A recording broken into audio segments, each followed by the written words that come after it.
आली आणि विष्णूने येऊन सांगितलं, विष्णूने दर्शन दिलं. म्हणजे आज तर आम्ही नाही, परंतु द्वापारीच्या शेवटच्या चरणामध्ये, द्वापार युगाच्या, आम्ही तुमच्या पोटी पुत्र म्हणून जन्माला येऊ. ठीक आहे. आता संध्याकाळची वेळ होती. त्यावेळेला कुंभकराचा शिदुरी घेऊन आलेला, प्रकाश प्रचंड पडलेला आहे झोपडीच्या बाहेर. त्यांनी विचार केला, एवढा प्रकाश? येऊन पाहतो तर विष्णूचं दर्शन झालं. तो म्हटला, बरं झालं, आम्हालाही मुलबाळ नाही, आमच्याही पदरात काहीतरी टाका. त्यांनी सांगितलं, 2-2 ठिकाणी मी काम नाही करू शकत. यांना आता माता पित्याचं यांना हक्क दिला, तुम्हाला आम्ही तुमच्या घरी येऊ, तुमच्या घरी भोजन करू, आमचा लाड तुम्ही करा, आमचं संगोपन तुम्ही करा, एवढा हक्क आम्ही तुम्हाला देतो. असं म्हणून विष्णू अंतर्धान पावला. विष्णू देवता निघून गेल्यानंतर पुढे ज्या वेळेला नंद यशोदा बनून गोकुळामध्ये कुपकराणी हे थांबलेले आहेत आणि सुपकराणी हे मथुरेमध्ये वसुदेव आणि देवकी या रूपाने आले. जेव्हा भगवंत अवतरित होणार तेव्हा त्या देवतेला बाजूला केलं, येणारी देवता बाजूला सरकली. महाराज तुम्हाला जायचे हरकत नाही, आणि प्रत्यक्षात भगवंत अवतरित होता. पण ही कथाही फार मजेदार आहे. भगवंत ज्याच्या पोटी जन्माला यायचे त्याला प्रचंड त्रास सहन करावा लागतो. मायबापावर सोपं नाही आहे. आलं का लक्षात? ज्याला संत बनायचं त्याला जगाचं बोलणं सोसावं लागतं. संत जेणे व्हावे तेने जग बोलणे सोसावे, नाही का? मुक्ताबाईच्या अभंगात फार सुंदर आहे. ज्ञानेश्वरांना ताटी बांधली, ताटी लावली झोपडीची, आतमध्ये बसले, परसून बसले. काय जगातले लोक आहेत म्हणले, त्रास द्यायला लागले. आपण चांगलं काम करायला लोक त्रास द्यायले. आणि मुक्ताबाई, एवढीशी छोटी मुक्ताबाई ज्ञानदयाला उपदेश करते. हे ज्ञानदया कसा देतो? असं कुठं असतं का बरं? नाराज व्हायचं असतं का? योगी पावनमनाचा साही अपराध जनाचा, विश्वपट ब्रह्मदोला ताटी उघडा ज्ञानेश्वरा, चने खावे लोखंडाचे तुमचे ब्रह्मपदी येण्याचे. फार सुंदर आपण काय ताटीचे. ज्याला संत व्हायचं त्याला एवढा त्रास आहे. जो ज्या भगवंत ज्याच्या पोटी जन्माला येणार त्याला किती त्रास असेल. तुका म्हणे गुण चंदनाचे अंगी, तुका म्हणे गुण चंदनाचे अंगी, तुका म्हणे गुण चंदनाचे अंगी, तुका म्हणे गुण चंदनाचे अंगी. तैसे तुम्ही जागी सत्य जाना, तैसे तुम्ही जागी संत जाना, अवतार तुम्हारा कारण, अवतार तुम्हारा कारण, अवतार तुम्हारा कारण, अवतार तुम्हारा कारण. उठराया जना जड जीव, उठराया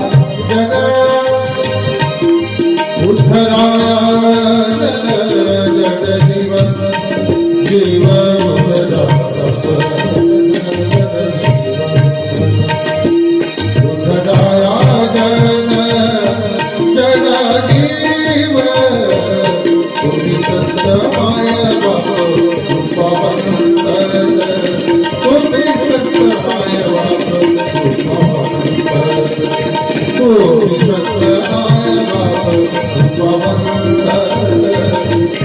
सत्यनाय बाप भगवंत खरं तर भगवान गोपाल कृष्ण म्हणजे आमच्या महाराष्ट्राचा राजा सूरसेन नंदीग्रामचा म्हणजे आजचं नांदेड याचा पुत्र वसुदेव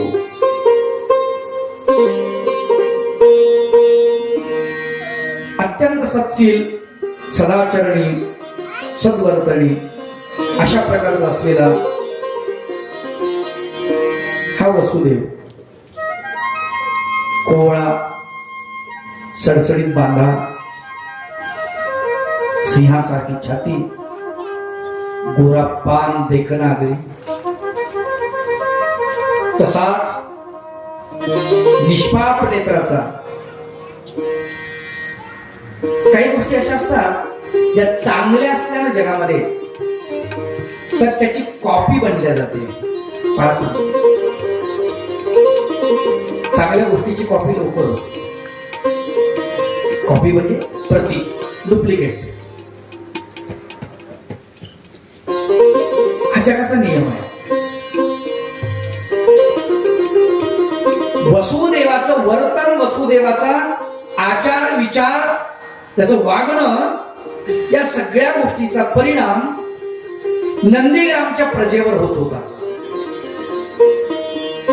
प्रत्येक स्त्री त्याला डोळा भरून पाहत होती म्हातारी पण तरणी पण नुकतंच जिचं लग्न झालं ती पण आणि बालिका पण माणसं बाया सगळे सगळे सगळे त्याला वेधल्या जात होते चांगलं दिसलं ना माणूस आपोआप आकर्षित होतो त्याच्यात काही सगळ्या विषयाचाच भाग असतो विकाराचाच भाग असतो असं नाही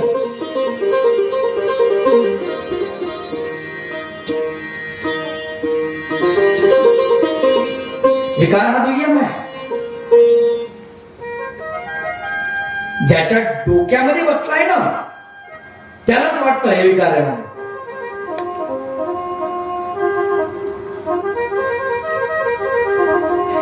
मुक्ताबाईच्या अंगावर बोटभर चिंधी नाहीये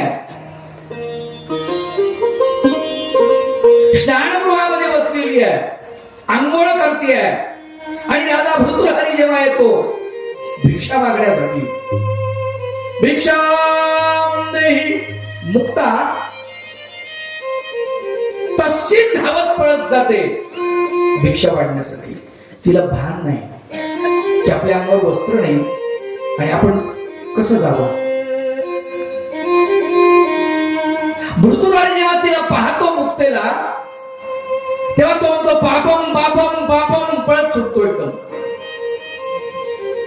आणि मुक्ता निर्वस्त्रच त्याच्या मागे पळत सुटते हातामध्ये भाकरी घेऊन भिक्षा वाढण्यासाठी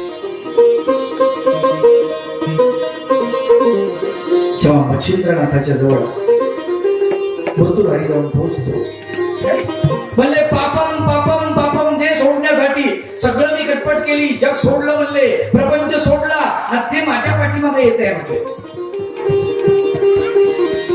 मच्छिंद्रनाथानं मुक्ताबाईला बघितलं आणि पाहिल्यानंतर काय म्हणतात अरे थांब भृतुहरी थांब तो विकार नाहीये तो साक्षात धर्म तुझ्याकडे भिक्षा देण्यासाठी धर्म देण्यासाठी येत आहे दृष्टी लागते माणसाला दृष्टी लागते आमच्या आरतीच्या भागामध्ये सुंदर वर्णन आलेलं आहे चालबर्डीची जी आरती आहे ना त्याच्यात वर्णन आलेलं आहे भृतुहरीची मुक्ताबाई ती योगीन झाली मुक्ताबाई ती योगीन झाली वनौपवन रम्यस्थळ चिरुंदे आली वनौपवन रम्यस्थळ चिरुंदे आली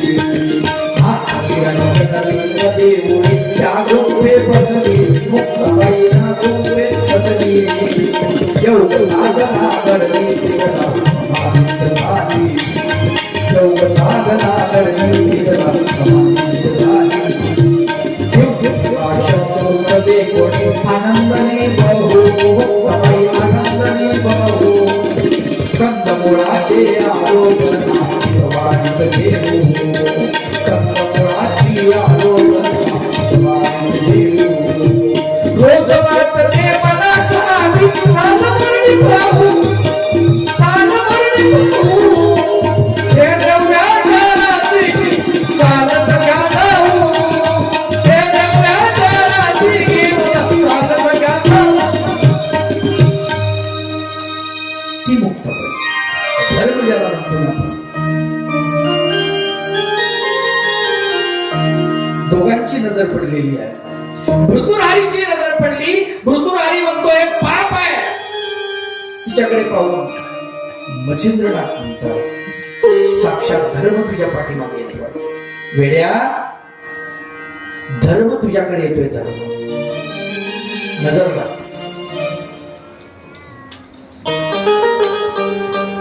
वसुदेवाच्या चेहऱ्याकडे पाहून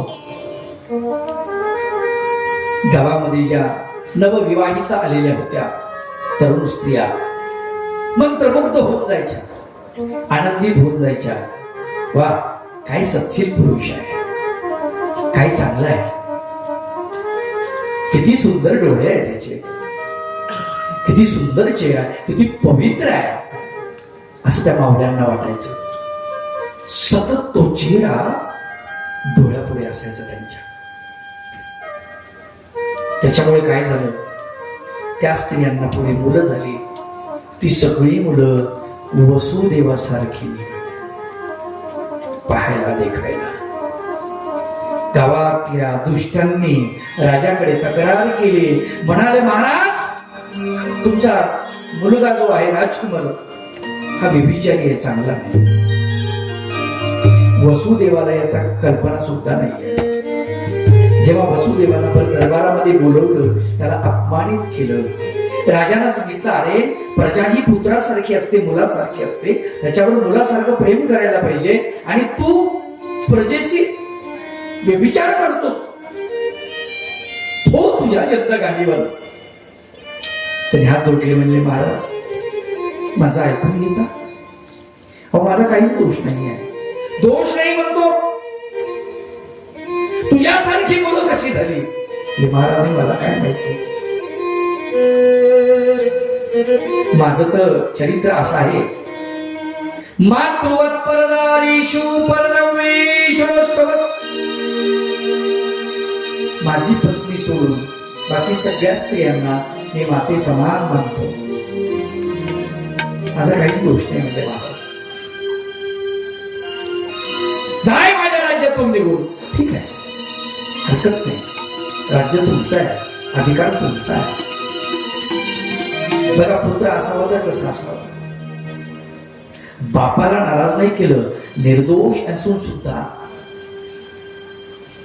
ठीक आहे काळच तुम्हाला याचं उत्तर देईल, मी उत्तर देऊ शकत नाही. कधी कधी काळच त्या गोष्टीचं उत्तर असतं, माणूस उत्तर देऊ शकत नाही. आणि वसुदेवाला एक सांगितलं एक काम करा, फक्त त्या वेशी आहेत ना ज्या गावाच्या भोवती 5-7 वेशी ज्या आहेत, त्या वेशीवरती दगडी नंदी करून बसवा. त्याची स्थापना माझ्या हाताने करून. एवढं माझं ऐका, मी गाव सोडून निघून जातो. मला तुमचं राज्य नको, मला काही नको. ठीक आहे. वेशीवरती प्रत्येक वेशीवरती 2 नंदी संगमरवरी गालीचे बसवले. जेवढ्या वेशी होत्या त्या प्रत्येक वेशीवर गायी जायच्या यायच्या, त्यावेळेस त्या दगडी जे संगमरवरीचे नंदी आहेत त्याला पाहायच्या, आकर्षक बनवलेले होते. काही दिवसानंतर त्या नंदी सारखेच गायीला गोरे व्हायला लागले. आणि लोकांच्या लक्षात आलं अरे आपली चूक झाली, आपला राजपुत्र निर्दोष, आपण विनाकारण त्याच्यावरती आळ घेतला. पण आता वेळ निघून गेलेली होती. तोंडातून निघालेला शब्द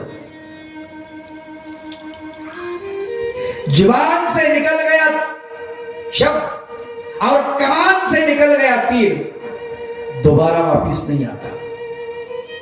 आता काय उपयोग आहे? तोपर्यंत वसुदेव महाराष्ट्र सोडून उत्तर प्रदेशामध्ये निघून गेलेले होते. उत्तर प्रदेशामधल्या गोकुळामधल्या नंद बाबाची आणि वसुदेवाची मैत्री होती, घट्ट मैत्री होती. तिकडच्या गायी इकडे यायच्या, तिकडचं गोरस इकडे यायचं, तूप वगैरे इकडे यायचं. महाराष्ट्रामध्ये इतक्या दूर यायचं त्या काळामध्ये. देवाणघेवाण ही होती. त्याच्यामुळे दोघांची घट्ट मैत्री झालेली. रोहिणी नावाच्या आपल्या पत्नीला घेऊन वसुदेव नंद बाबाच्या गोकुळामध्ये आले. नंद बाबांनी वसुदेवाला पाहिलं, कडकडून मिठी मारली. अरे मित्रा, किती दिवसांना आलास? ते म्हणाले, मित्रा मी कायमच आलोय बरं, तुझ्यावर ओझ बनून राहणार नाही. अरे राजाचा पुत्र आहेस, शूरवीर आहेस, तुझं काय ओझ? तू मित्र आहेस. मित्राचा मित्राला कुठं ओझ असतं काय? राहा माझ्याकडे, काही अडचण नाही. आणि मित्राचा उत्तम नमुना म्हणजे वसुदेव आणि नंदबाबा. जसे वसुदेव इकडे आले, इकडचेच झाले त्या मथुरेचे. नंदबाबाच्या त्या गोकुळामध्ये त्यांनी आपलं वास्तव्य केलं. इकडे मथुरेवरती परकीय आक्रमण सुरू झालेली होती. कारण उग्रसेन जो होता, या उग्रसेनाचं राज्य वृत्त झालेला उग्रसेन, या उग्रसेनाला त्याच्या पुत्राने कंसाने कारागृहामध्ये टाकलं आणि राज्य आपल्या ताब्यामध्ये घेतलं. आणि तो मद्यपान करायला लागला, नृत्य गायन वगैरे याच्यामध्येच तो रममान झालेला आहे. राजा जेव्हा नशेमध्ये जातो, राजा जेव्हा बेभान होतो नाच गाण्यामध्ये, तेव्हा परकीय आक्रमण होतं म्हणजे होतच होतं. लक्षात घ्या, परकीय आक्रमण झाली मथुरेवरती आणि मथुरेची त्रिधा तिरपट झालेली आहे. सगळी फौज दानादान व्हायला लागली. आक्रमण झाल्यानंतर अचानक सेनापतीला कळेना काय करावं, कसं करावं, त्यांनाही समजेना काय करावं. पण जेव्हा याला कळालं वसुदेवाला, कारण मथुरा आणि गोकुळ त्याचं अंतर म्हणजे 10-15 किलोमीटरचा, त्याने विचार केला मथुरा आपली राजधानी, कसाही असू द्या राजा, जे चाललंय ते बरं चाललेलं आहे. राजा बदलला की पुन्हा नव्या योजना, नवे कारभार, नवीन अत्याचार, त्यापेक्षा जो अत्याचार होतोय तो ठीक आहे असं म्हणून त्यांनी सांगितलं की याला मदत केली पाहिजे. त्याने आपला रथ घेतला, रथात तो स्वार झाला वसुदेव आणि मथुरेला येऊन पोहोचला. सैन्यामध्ये शिरला. सैन्य दाणा भान इकडे तिकडे पळत होतं, सगळीकडे सर्वत्र पळत होतं, बेभान होऊन पळत होतं. त्यांनी सगळ्या सैन्याला एकत्रित केलं आणि त्यांना सांगितलं लढा, आपण लढलो तर शत्रूला आपण हरवू शकतो. आणि स्वतः त्यांनी त्या सैन्याचं नेतृत्व केलं आणि ते युद्ध कंसाला जिंकून दिलं. कंसाला आश्चर्य वाटलं, कोण कुठला महाराष्ट्रामधला एक राजकुमार तो इकडे येतो, आपण त्याला प्रलोभन दिलेलं नाही आहे, सरदारकी दिली नाही, मांडलिकत्व दिलं नाही, सोन्याचं काही प्रलोभन त्याला दिलं नाही, कशाचंच प्रलोभन नसताना तो आपलं राज्य वाचवण्यासाठी लढाईला आलेला आहे. आपल्याला मदत केली त्यांनी, याला आपण सोयरा जोडला पाहिजे, त्याचं नातं घट्ट होईल आपल्यासोबत आणि आयता आपल्या राज्याचा संरक्षक आपल्याला मिळून जाईल. आणि म्हणून त्यांनी सोयरा जोडण्याचं ठरवलं. गुण पाहिले, देवकी वसुदेवाला द्यायचं ठरवलं. देवकीचं आणि वसुदेवाचं लग्न मुहूर्त काढलेलं आहे, तिथी काढली, पत्रिका छापल्या, सगळीकडे पोहोचल्या, सर्वांना बोलवलेलं आहे. ऋषी महर्षी सगळे त्या लग्नाला आलेले आहेत. अनेक पाहुणे आले, मित्रमंडळी आलेले आहेत, राजे आले, देव लोक आले, सर्व त्या ठिकाणी आलेले आहेत. भव्य असा मंडप उभारलेला आहे. उंचच्या उंच असा मंडप उभारलेला आणि त्या मंडपामध्ये सुंदर गालीची आखडलेली आहे, रांगोळ्या काढलेल्या आहेत, रंगमाळिका भरलेल्या आहेत, तोरण बांधले आहेत, गुढ्या उभारलेल्या आहेत, सुशोभित करून टाकलेली आहे की मथुरा नगरी. त्या मंडपामध्ये लग्नाचा दिवस उजाडलेला आणि सर्व पाहुणे मंडपामध्ये आलेले आहेत. महाराष्ट्रीयन पद्धतीने लग्न लागलेलं आहे आणि उत्तर भारतीय पद्धतीने लग्न लागलेलं आहे. उत्तर भारत सप्तपदी ज्याला म्हणतात, यज्ञाच्या भोवती फिरणे, त्या पद्धतीचे लग्न लागलेलं आहे. आणि महाराष्ट्रीयन पद्धतीनं आंतरपाठ धरून वधू-वर एका बाजूला दोन्ही बाजूला दोघांना आमने सामने उभे करून मधात आंतरपाठ धरून त्या पद्धतीचं मंगलाष्टका म्हणून तेही लग्न लागलेलं आहे. सुंदर अशा प्रकारच्या मंगलमय वातावरणामध्ये त्या ठिकाणी आता यांचं लग्न लागतंय म्हणून आकाशातून देवलोकांनी पुष्पाचा वर्षाव केलेला आहे. कारण देवलोकाला आनंद झालेला आहे. ब्राह्मणाच्या हातामध्ये अंतरपाठ आहे. सगळ्यांना मंगलाष्टका सुरुवात करण्याच्या अगोदर त्यांनी सुंदर अशा प्रकारच्या सर्वांना अक्षता वाटलेल्या आहेत. अक्षता सगळ्यांना पोहोचल्या. सांगितलं अक्षता पोहोचल्या म्हणजे पोहोचल्या. तर सुरू करायचं म्हणजे सुरू करा. आणि भटजींनी मंगलाष्टका म्हणायला सुरुवात केली. सावधान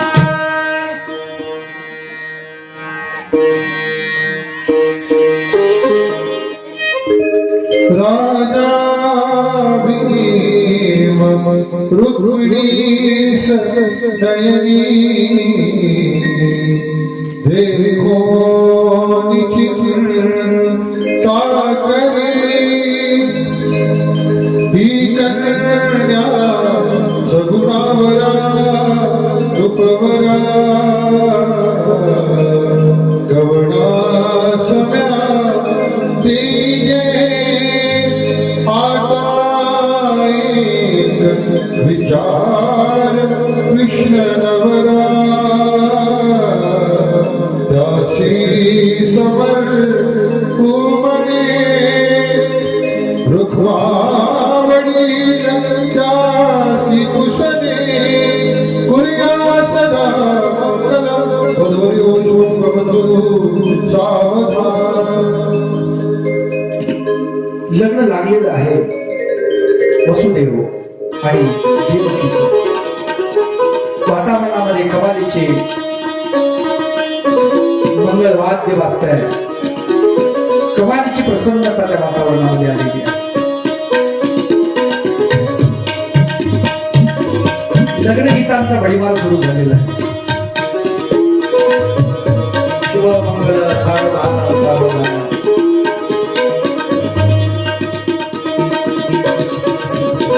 लग्न पार पडलं आणि वरात निघाली.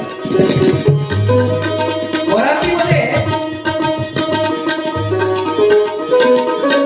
कंस रथाच्या पुढे होऊन नाचतो आहे. वाद्यवृंद वाद्य वाजवत आहे. सुंदर अशा प्रकारचं वाद्य सुरू आहे. आणि देवकी वसुदेव दोघे रथात बसलेले आहेत.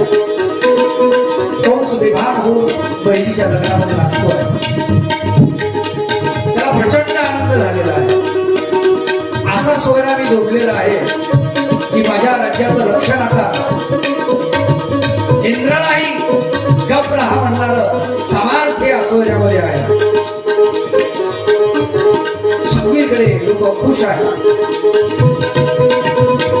देवलोकांनी वरून पुष्पाचा वर्षाव केलेला आहे. आणि आनंदी आनंद सगळीकडे. इतक्यामध्ये आकाशवाणी झाली आणि कंसाला ती म्हणाली, कंसा अरे वेडा आहेस का? जिचं एवढं आनंदानं तू लग्न लावून देतोस, तिच्या पोटी जन्माला येणारा जो आहे आठवा तो तुझा वैरी आहे. तो तुला संपवून टाकणार आहे. कंसाची नशा एकदम उतरून गेली. त्याने विचार केला, ज्या भूमीमध्ये हा अंकुर जन्माला येतो तिलाच नष्ट करून टाकू. रथावरती चढला, देवकीच्या केसाला पकडलं, फडफड ओरत खाली आणलं, कबरीची तलवार उपसली, सत्दिशी मानेवर फिरवणार.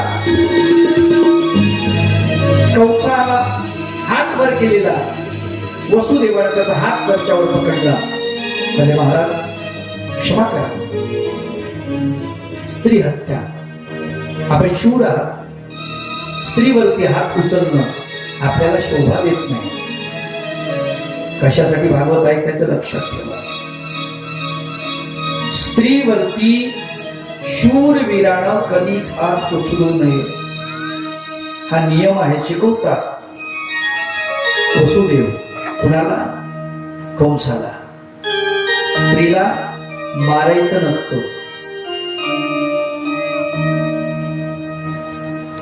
दुसरी गोष्ट, त्यांनी तुमच्या हातामध्ये धागा बांधलेला आहे महाराज, आणि तुम्ही तिचं रक्षण करण्याचं वचन तिला दिलेलं आहे बंधू, आणि तुम्हीच तिला मारताय. अरे म्हणे हिच्या पोटी जन्माला येणार 8वं बाळ हा माझा वैरी आहे, पण ज्या भूमीत तो जन्माला येणार ती भूमीच नष्ट करतो ना. म्हटले नाही, असं करू नका. हिच्या पोटी जन्माला येणारं बाळ मी तुमच्या स्वाधीन करीन.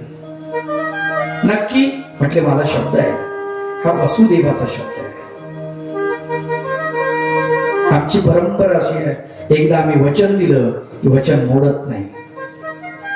रघुकुल रीत सदा चली आई, रघुकुल रीत सदा चली आई, प्राण जाई पर वचन न जाई.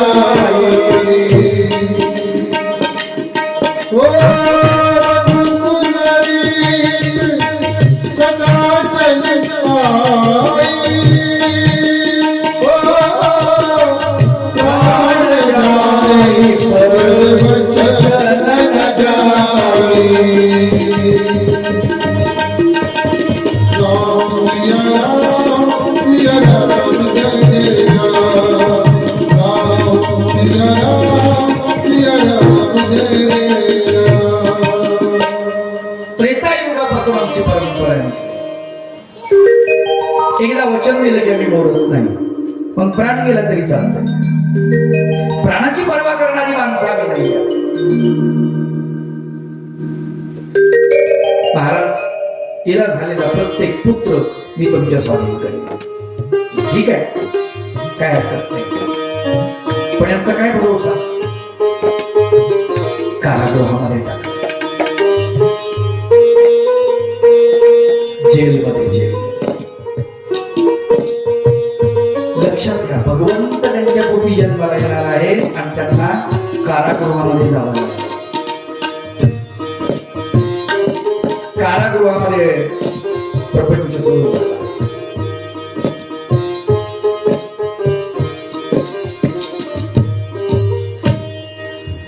आपल्याला सुख पाहिजे असतं, सुखासाठी धडपड असते आपली. थोडासा त्रास आपल्याला सहन होत नाही.